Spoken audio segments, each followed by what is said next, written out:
प्रामाणिकपणे विनंती आहे की राष्ट्रवादी काँग्रेस पक्षामध्ये आपण कार्यशाळा घेणार आहोत। जी कार्यशाळेमध्ये माझ्या माता असतील, माझ्या भगिनी असतील, माझे युवक असतील, वडीलधारी मंडळी असतील, यांना आपण त्या प्रशिक्षण देणार आहोत, मार्गदर्शन शिबिर घेणार आहोत।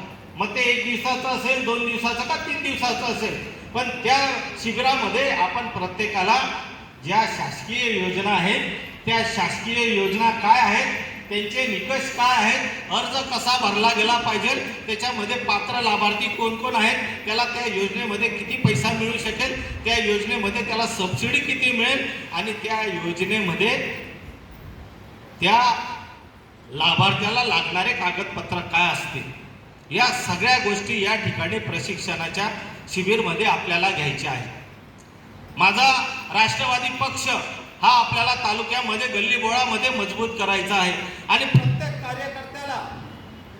कार्यकर्त्याला ही योजना ही तोंडीपाठ असली पाहिजे। कोणीही कार्यकर्ता कुठे गेला आणि एखाद्या भगिनीने, एखाद्या व्यक्तीने जर आपल्याला विचारलं की बाबा मला या योजना पाहिजे आहे, संजय गांधी निराधार योजनेमध्ये मला बसायचं आहे, वृद्धपाळ योजना आहे त्या योजनेमध्ये मला बसायचं आहे, विधवा भगिनी असेल, दुर्दैवाने विधवा झाली असेल तर तिला त्या पेन्शन तिला मिळत नसेल तर ते मिळवून देण्यासाठी आपल्याला प्रयत्न करायचा आहे। विविध कमिट्या आपल्या जिल्हा स्तरावर, तालुका स्तरावर स्थापन होणार आहेत।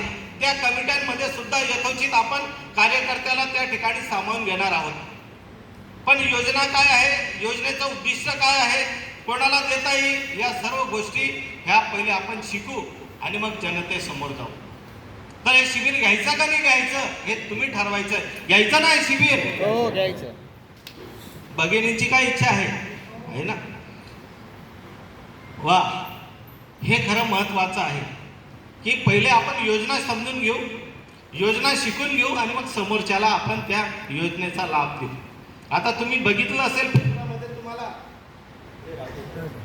पेपरामध्ये आपण बघितलं असेल, वाचायला असेल, युट्यूबच्या माध्यमातून, प्रिंट मीडियाच्या माध्यमातून आपल्यापर्यंत मोबाईलमध्ये बातमी आली असेल की नंदुरबार इथं कामगार भवनामार्फत भांडे वाटपाचा कार्यक्रम आहे। बऱ्याचशा माझ्या भगिनी, माझे बांधव त्या ठिकाणी जातात, रात्री जातात, पहाटेपर्यंत ते नंबर लावतात, पण तिथं जायची काही गरजच नाही आहे। मी नवापूर तालुक्यातील सर्व जे लाभार्थी आहेत, ज्यांनी फॉर्म भरलेले आहेत, त्याच्या निकषामध्ये पात्र होणारे आहेत, त्यांना खरोखर मी हात जोडून विनंती करतो, नंदुरबारला जायची काही गरज नाही।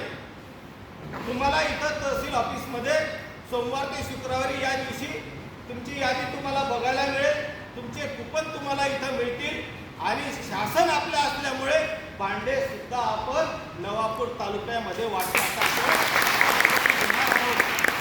म्हणून कोणीही कुठं नंदुरबार पर्यंत जाण्याची गरज नाही। बरेचसे माझ्या भगिनी भाड्याच्या गाडी करतात, रिक्षा करतात, कुठलं तरी वाहन करतात। इरफान भाई आगे बैठो। आणि नंदुरबारला जात असतात, तासन तास, 8-8, 15-15 तास, 20-20 तास त्या ठिकाणी त्या लाईनी लावतात, पण त्यांना सांगणारं कोणीच नाही, त्यांना समजून सांगणारं कोणीच नाही। त्या बिचाऱ्या आपल्याला ही योजना मिळेल आणि या योजनेचा आपल्याला लाभ मिळाला पाहिजे। पण माझी नम्रपणे विनंती आहे की आपण इथं सर्वजण बसलेला आहात, शहरी भागातही आहे, ग्रामीण भागातही आहे। आपल्या भागातनं जर कोणी महिला भगिनी या नंदुरबारला जात असतील तर आपण त्यांना प्लीज करून विनंती करून सांगा की तुमचे फॉर्म हे इथंच भरले जाणारे आहेत, नंदुरबारला जायची गरज। भाजपबरोबर युती केलेली आहे, पण आपले विचार तेच आहेत। आपण आपले विचार सोडू शकत नाही, टाईम पडला तर त्यांना सोडू शकतो, पण मायबाप जनतेला सोडू शकणार नाही।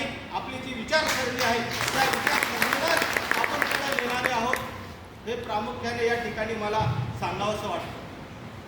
गैरसमज पसरवण्यात येतील, कोणीही गैरसमजाच्या नादी लागू नका। ग्रामपंचायत असेल, ग्रामपंचायतीमध्ये जर तुम्हाला ग्रामपंचायत सदस्य म्हणून उभं राहायचं असेल तुम्हाला सरपंच म्हणून उभं राहायचं असेल तर मी तुम्हाला नम्रपणे सांगतो की तुम्हाला ग्रामपंचायतचा कायदा काय आहे तो समजून घेतला पाहिजे. ग्रामपंचायत अधिनियम काय आहे ते समजून घेतलं पाहिजे. पेसा कायदा काय आहे ते समजून घेतलं पाहिजे.